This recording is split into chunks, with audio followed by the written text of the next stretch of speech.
Numerology is a science of numbers. It is over 2,500 years old. Pythagoras was the famous mathematician who was the creator of the science, and the numbers are basically 1 through 9. So what he did, Pythagoras, he attached a definition to each number to define who that person was. There are ways to define a number, okay? Like there's 6 numbers altogether. You got 3 in your name, you got 3 in your birthday. So there's a soul number, a personality number, a power name number, which is all to do with your name.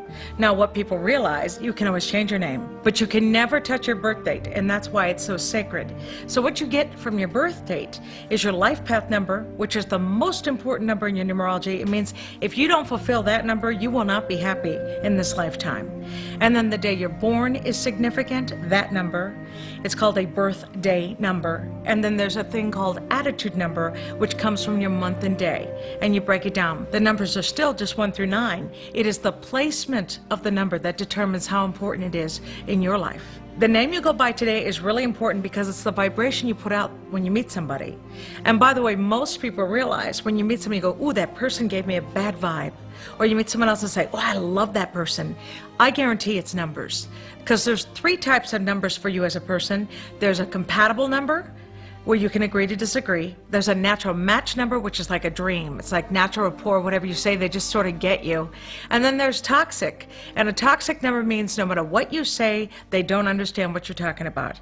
And I believe by educating yourself on knowing who's who in your life, you can have a more fulfilling life and deal with people who understand you. And if they don't, let's say they're toxic to you, you can find a new way to communicate so they can finally hear you. I am numerologist Glennis McCants, author of Glennis Has Your Number, and today what I want to teach you is how to find your life path number. And the reason it's so important, it is the number that you must fulfill in order to be happy in this lifetime. And what I'm going to do is use Jim Carrey as the example. His date of birth is 1/17/1962. And again, all you do is break it down to one digit. 1 + 1 + 7 + 1 + 9 + 6 + 2 is 27. 2 + 7 is 9. So Jim Carrey is a 9 life path. And now I'll define each number if you were a life path, 1 through 9. If you are life path 1, here's what's going to make you happy.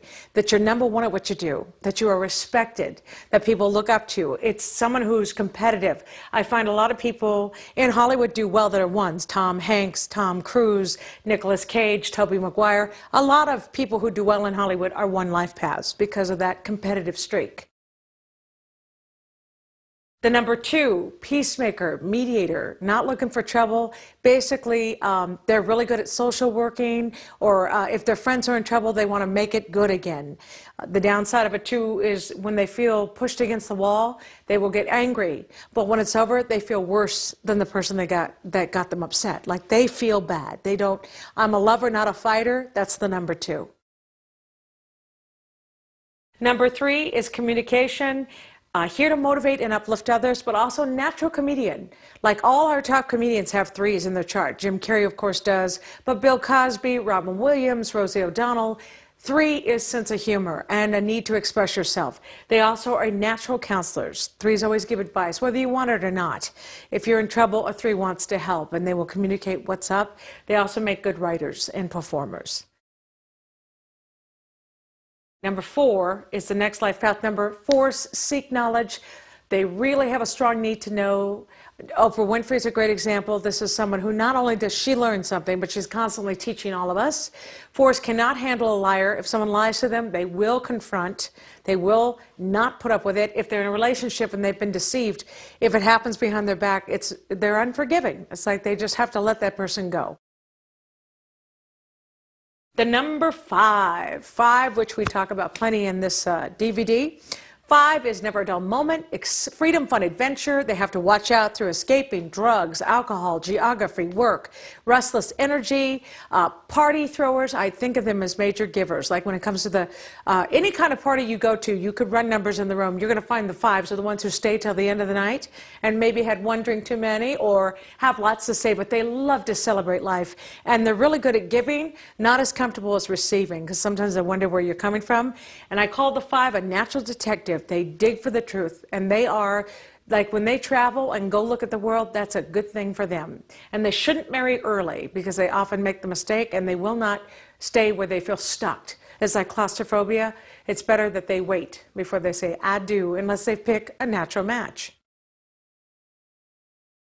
The number 6. 6 is the most magnetic number. It's a number we're drawn to. If it's a man, he needs to be the king of the castle. My joke is a good day for a 6 is if we got on our knees and said, we're not worthy. They'd let us get back up, but they really do need you to respect what they bring to the table. They are responsible. The positive side, they're good at damage control. You know, George Bush and Rudy Giuliani come to mind because when 9/11 happened, certainly those guys looked great because they were the men who showed up on the horses saying, we can fix this. A 6 needs to learn to overcome.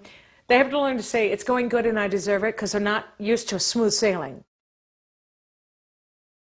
The number 7. 7 is the number that needs to find faith. They're the ones that say, who am I? What am I? Why am I here?